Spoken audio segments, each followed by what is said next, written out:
Hi folks, welcome to Crisco's Corner. Unfiltered commentary. And not your truth, the real truth. Please like, share, and subscribe. And as always, thank you for your support.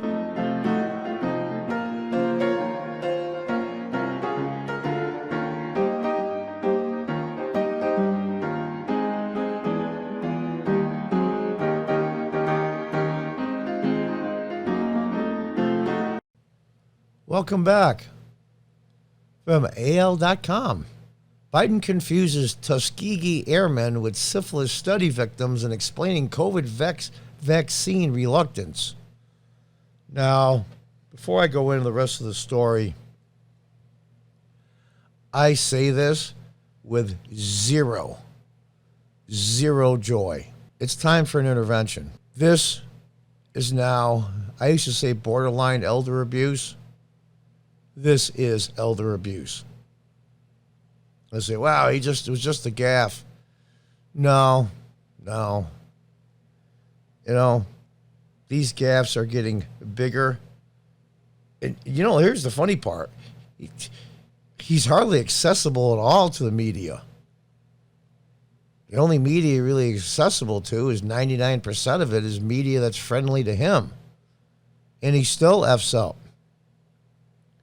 I just like Joe Biden, I always have. Even years ago, when I was a Democrat, I left the party in 2013. I'm 64 years old and live in upstate New York.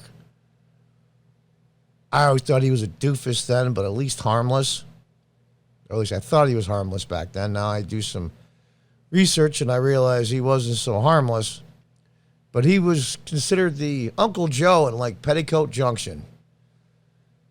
Just dumb. Just hanging around the front porch, not really bothering anybody. Ran for president, 4 or 5 times? What did he get, 4 or 5%? He was picked because he's like Plato. They can mold him in anything they want to.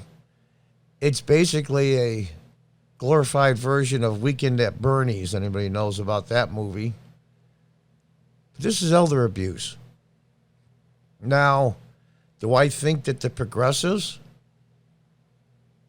and the Democrats, which are really one and the same, the normal Democrats now either are gone or they're too cowardly to say anything and keep their heads down, so they're just as guilty.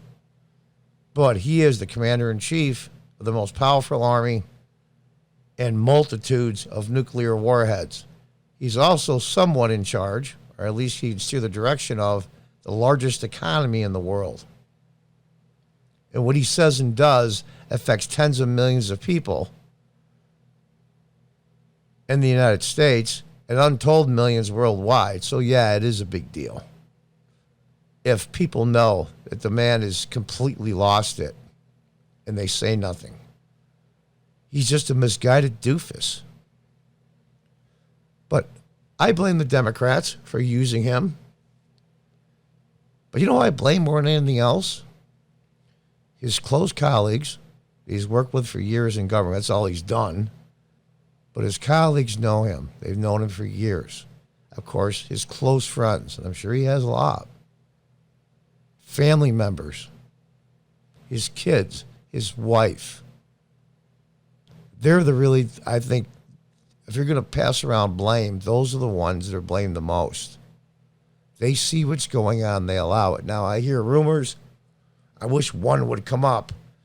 But unfortunately, it's a family matter, so they probably keep it private that some people in the Biden family that are related to our president aren't too happy about how they're using him.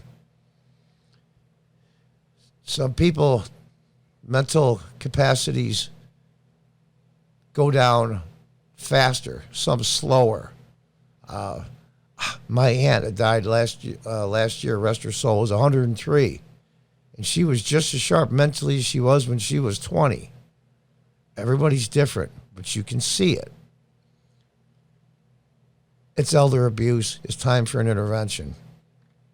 Let's read some of the article, and I'll continue on what I think we should be done. Sadly, all the choices suck. Joe Biden is drawing criticism for comments he made that mixed up the Tuskegee Airmen, a heroic group of African-American World War II pilots, with victims of the infamous Alabama syphilis study. Speaking on the reluctance of some people to get COVID-19 vaccines, Biden said it's hard to get African Americans initially vaccinated because it used to be that way, that they were experimented on them, the Tuskegee Airmen and others. Holy crap. But here's the thing. You want to go to any major city? Yes, there are black people in rural areas. Go to a major city with a vast majority of the black population as the United States, as a percent. And ask them about experiments. They don't even know what the hell you're talking about. Even if they did know, it's ancient history. It might as well be Abraham Lincoln history. My God, it's ridiculous. And here he is. It's awful hard as well to get Latinx vaccinated. I heard they hate that expression. At least that's I've been told. Vaccinated. Why? They're worried they'll be vaccinated and deported. Now, my God. If I'm of Hispanic descent, Latino, say I'm from Guatemala, Mexico, Central America, anywhere in the bottom half of the Western Hemisphere, and I'm in this country legally, I work, I go to school, I'm somebody's mother, I'm somebody's father, I'm somebody's neighbor, you get the idea. And if I get a vaccine, I'm going to be deported? And you're saying, well, John, he's talking about the illegal people here. Well, there's a lot of illegal people here that aren't Latino. But even if they were, my God, you can get all kinds of licenses. You can be an electrician. You can be a plumber. You can get a driver's license. You could go to college and get a doctorate and get hired and go on TV and say, by the way, I'm illegal. Kick me out. You can't. So that's bullshit. It's just the same old racist nonsense. Starting in the early 30s, the Tuskegee syphilis experiment involving withholding treatment from African-American men infected with the disease so it could be studied. The study wasn't exposed until 1972. Now, we're talking about almost 100 years ago. Give you some kind of time frame, when the Civil War ended, which ended slavery in the U.S. for all time, and you go 100 years ahead, is when Lyndon Johnson was starting his Great Society programs. That's how much time 100 years is and how much time in the culture. And black people now are hesitant to get a vaccine because of what happened with a very tiny group in Alabama 100 years ago. And when I say tiny, I'm not putting down what they did. It was despicable. People should all have been in jail. That's what he's trying to say? The study wasn't exposed in 1972, resulting in an apology from the federal government, a $9 million settlement. The Tuskegee Airmen had nothing to do with the syphilis study, and people on social media pointed out Biden's mistake. It's unbelievable to me. During the same comments, Biden also said it was awful hard for Latinx vaccinated as well. Why? They're worried about they'll be vaccinated and deported. Latinxes were used by a very small percent of Latinos when asked to describe themselves according to polling data. The White House originally set a goal of having 70%, and they go on and on. They give you what the percentages are now. Now, here's our problem. When I say our, I mean the American people, in the world for that matter, but mostly the American people. Somebody has to intervene. Somebody has to say, this is enough. Find somebody else to be your puppet. Find somebody else. Barack Obama picked him as a vice presidential choice. It was brilliant on Obama's part. I have to give it to him. He was the harmless Uncle Joe. And it basically kept the white middle-class people that live in the suburbs, make them a little bit calmer because Joe's there if anything goes too crazy. That's basically what it was. And it was brilliant of them. And they used the exact same tactic again when they ran him last year for president. Remember, they're all battling each other. And Kamala Harris, or I'll be respectful, Vice President Harris said, basically called him a racist right to his face in front of millions of people on national television.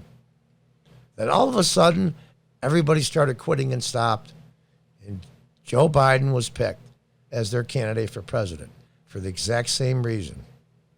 He's just a doofus Uncle Joe on Petticoat Junction that's harmless. He won't go too far. He's reasonable. He's not Orange Man. And it worked again. I got to give it to him. It was brilliant. But people are just seeing the mental disintegration. It's embarrassing, but even more than that, embarrassing is just a feeling. It's dangerous.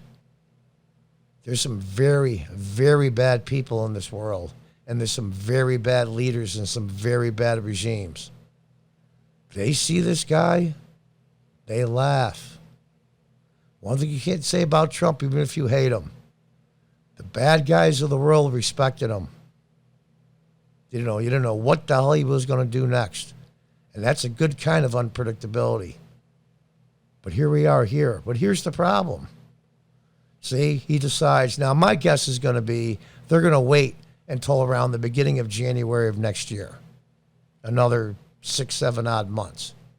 They're going to say, dude, I'm talking to family and my physician and blah, blah, blah. And it's time to hand off the leadership torch to a new, young, progressive era of Democrats that will lead this country through its racist past and universal health care and blah, blah, blah, blah. You can fill in the blanks on the rest. So therefore, I resign on January 20th or 3rd or 5th or whatever the hell he picks. But here's the problem. Kamala Harris is going to be president of the United States. Vice President Harris will be president. Oh, my God. And temporarily, until a vice president is voted upon by the House and Senate, Nancy Pelosi is going to be the vice president. I mean, talk about a no-win situation. It's like, here's my choice. I can repeatedly poke myself in the eye with a sharp pencil. I can repeatedly poke myself in the eye with a dull pencil. I mean, geez, thanks for the choices. But those choices were made by other people, not I. My fellow Americans. Well, at least for the most part. I can't go into reason what I mean by that because this is YouTube and I'll be thrown off, but we all know what I mean. Thanks a lot, Biden voters. You put us in this impossible situation. It's incredible. It's like somebody saying to you, you're going to lose an eye. Which one do you want to lose? I'm like, Jesus, really? Those are my choices? Yep. Somebody's going to have to intervene. And for two reasons. One, I think his dementia is really kicking in hard. God knows what kind of drugs they're giving him, legal drugs, to keep his mental faculties intact, at least in front of the press. And who really and truly is running this country? Some little small group of 6, 8, 10, who the hell knows? Maybe someday a book will be written when everybody's long gone and history becomes clear. But I don't think they can control Kamala Harris. So they paint themselves into a box. The Democrats are screwed, and they know this.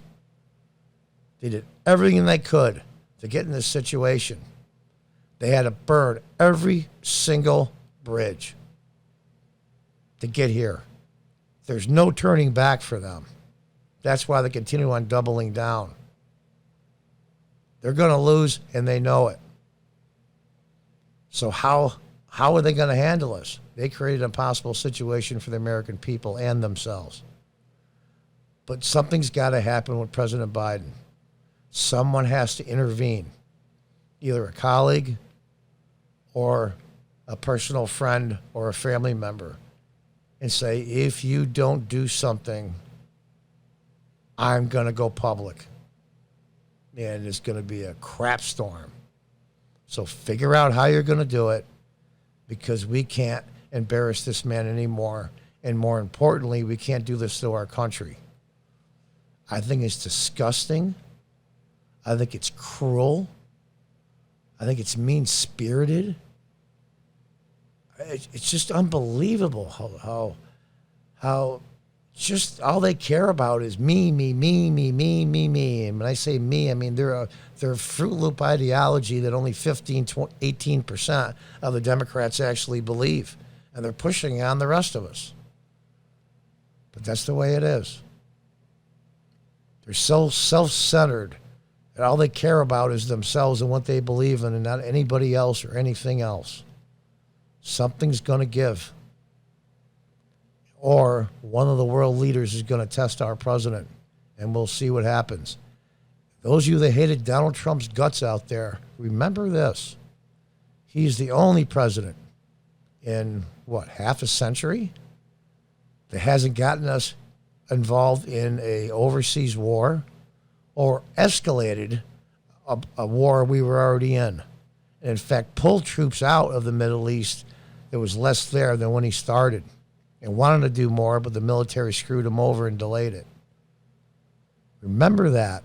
When things start going to hell, when bombs start getting dropped and people start dying overseas, and we're on alert, our military is on alert around the world, remember that. I hate Donald Trump. He's a moron. He's an idiot. He's an SOB. He tweets too much. He's got a big mouth. He looks like a buffoon. He embarrasses the U.S. Remember all those things when the bombs and bullets start flying and the person we're looking at right here is in charge of that military.